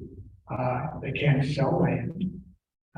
They could see the handwriting on the wall that their children were going to be ready for a farm, and they couldn't divide and sell land to get title to their land. So they were in a predicament. What did they do? And so they then, some were ready to move, get off, say that's a bad deal, we lost, and move on. And they were ready to move on to other parts of Ontario or back to Pennsylvania. And so then someone got the idea that they go back to Pennsylvania on bended knee and plead for their friends and family in Pennsylvania to come up with some money that they could pay off this money. And there was a reluctance to do that. And in many cases, Richard Beasley is painted as a scoundrel. But then there's also, and on the surface, that's what it appeared to be. But then there also was another side that people said that some of the reports that Richard Beasley really, when confronted, admitted to it and said, look, I'm in a spot. I can't pay. I'm in a financial bind. And I can't pay that. And can you help me out? Can you find a way? And then somehow together, he still owned land that he had sold it. And they came up with a plan between he and those early settlers that had confronted him. And they came up with a plan that said, if you go down and you raise more money, what I will do is sell you some more land and then clear off the mortgage on this other land. So it's clear. And so they went down there, and what they did was purchased an additional 60,000 acres and received the money. And the price was, I believe, at 75 cents an acre. And they then, so they had to raise $45,000 at 60,000 acres, would be $45,000. And the resistance was, when they got to Pennsylvania, was no way, Jose. You made a bad deal. You made your bed, live it. And they were getting turned down by almost everybody they saw. And then there was a EV, and I've heard different stories as far as different EVs that were involved. I heard John EV, and I heard a Christian EV. And I had been in Pennsylvania and had been at and seen the house that was referred to as the EV house at where this meeting took place. And EV invited many of the local people that had some means and asked them to a meeting in his house. And I was told that that was the house where that meeting took place. And it's near Hammer Creek and south of Brickerville, I believe, if I had to guess another location for it. And there is a mill there, and if I cross the road from Evie's house, and those of you in Pennsylvania, I think it was called Snively's Mill. Okay, all right, I hear it, yes, all right. And I think it's a flower. And so this stone house was right across the road from this mill. And that's where this meeting took place. And the elder Evie to the group that was assembled, and most of the discussion had been negative. And he pipes up and says, look, gentlemen, we have a Christian responsibility as far as our brothers are concerned, and to help out our brothers in need.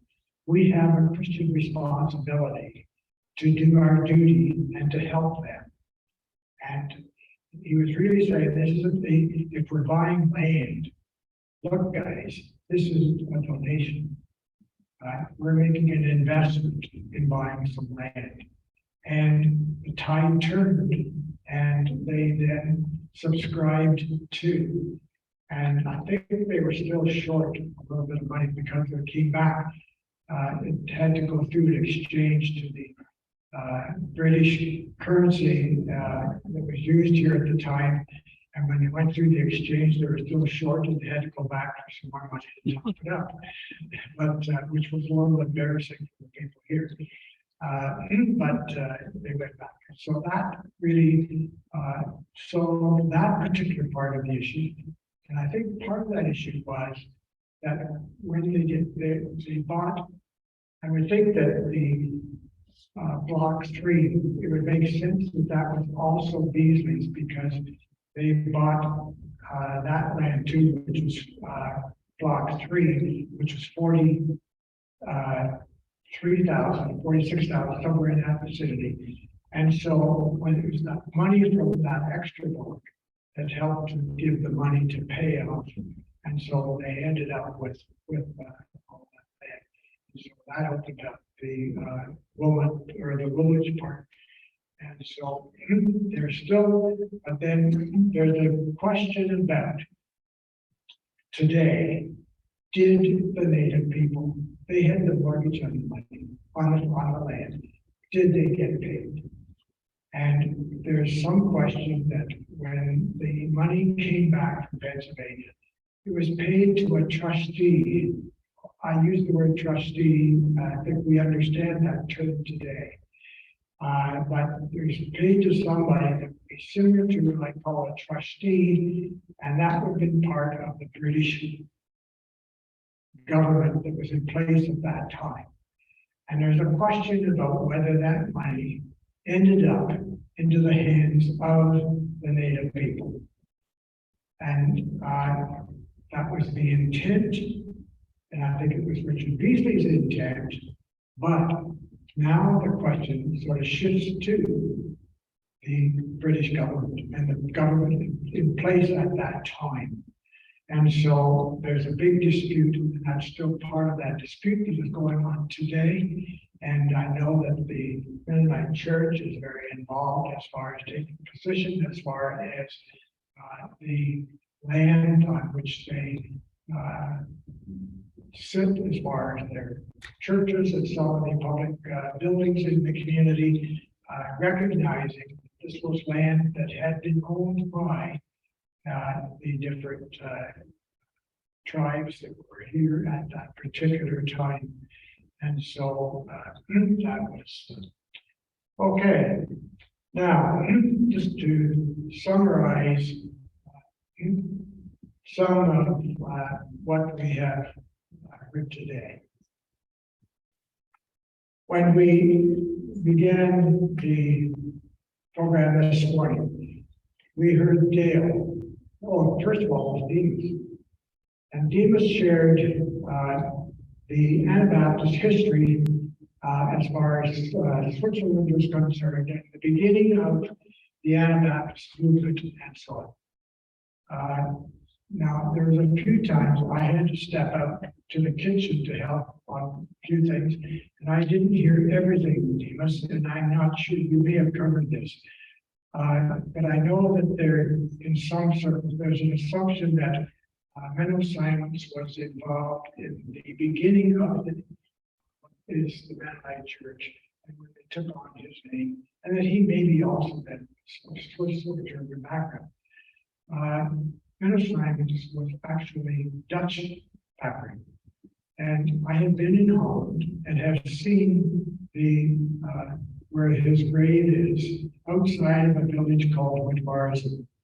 And so Menno Simons really came from Holland, and there were various, and I'm sure Dean has touched on this and made some comments about this, but there were different groups during the Reformation, and there were numerous Catholic priests that were not satisfied with what was being taught in the Catholic Church, and they broke away. And Martin Luther was the one that is best known. He referred to Zwingli in Switzerland, and Zwingli was another one that broke from the Catholic Church. And there were others that throughout other parts of Europe that had some similar beliefs.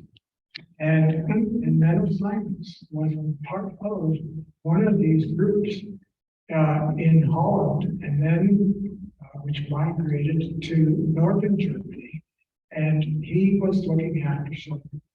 There was an issue that sprung up within some of these Anabaptist movements, and I think you used the term this morning, something brethren, as far as the name that was used for the early Anabaptist movement, Swiss Brethren. Yes, okay, Swiss Brethren. And there was Swiss Brethren, but then let's use the term brethren, but there are other brethren groups within Europe. And there were conflicts between what some of these groups were teaching and practicing. And there became some real conflicts.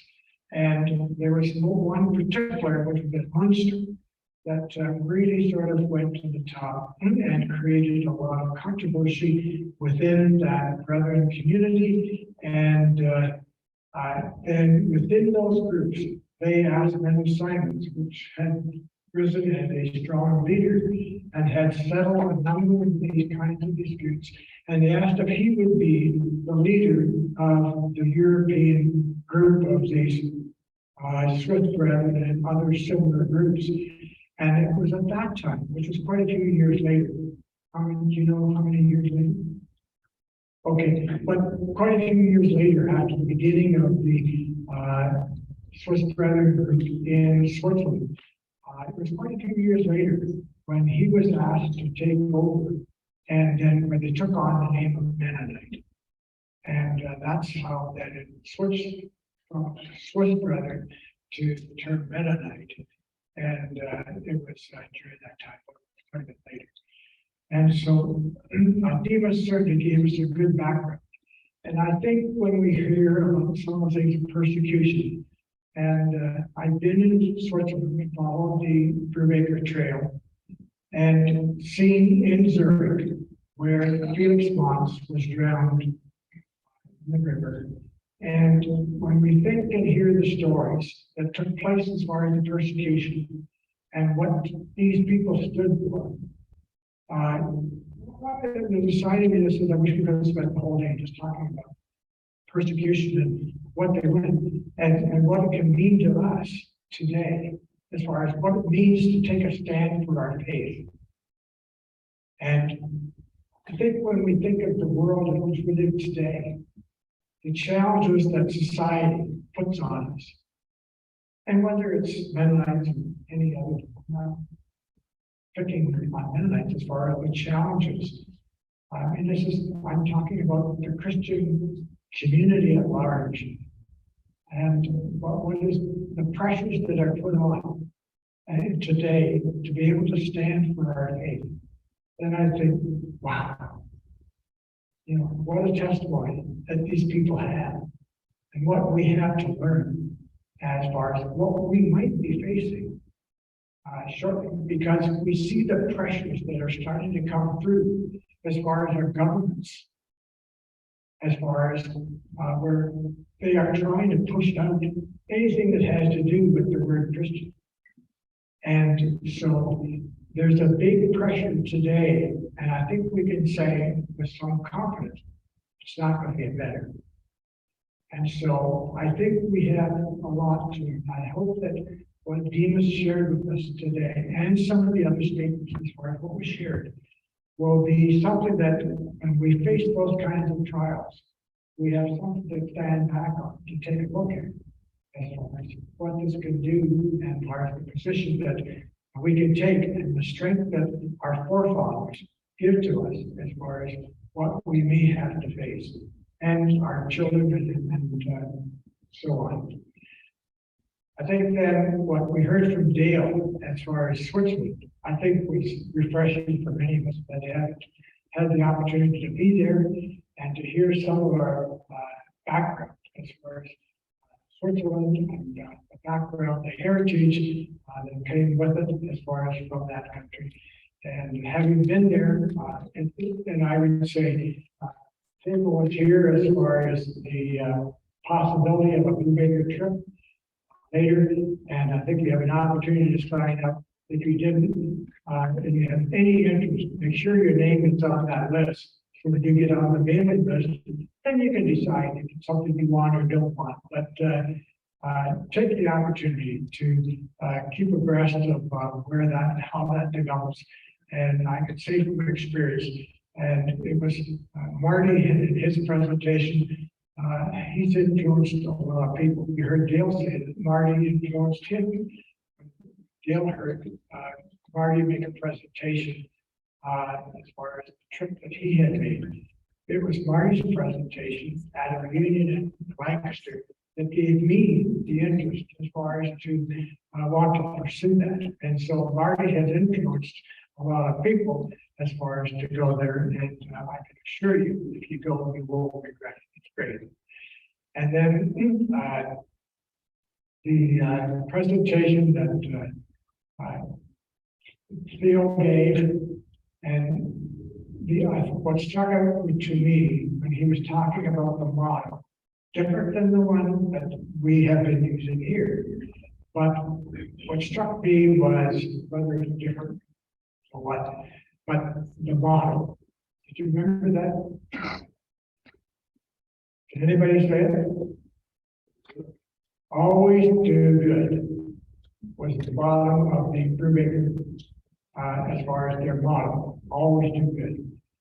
Not out loud. When we think of the heritage that we have, I was trying to think of, what can we gain out of the program today as far as our heritage?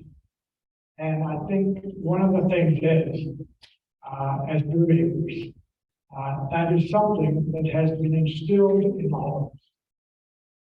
Now, how much we practice that is a challenge. And I'm sure we've all been taught and trained for that. And again, the challenge is, I had to think of that when Theo made reference to show that. Wow, what a heritage as far as Brubachers to have that as a model. Always do good. We won't go wrong.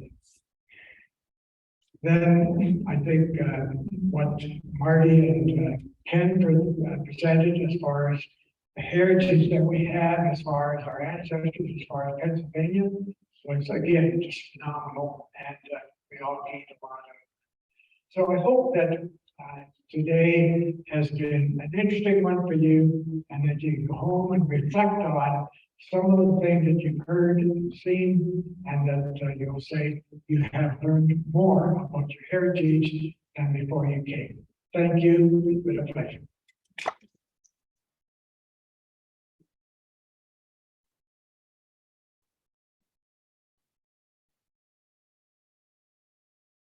Ken wants me to say something as far as tomorrow is concerned.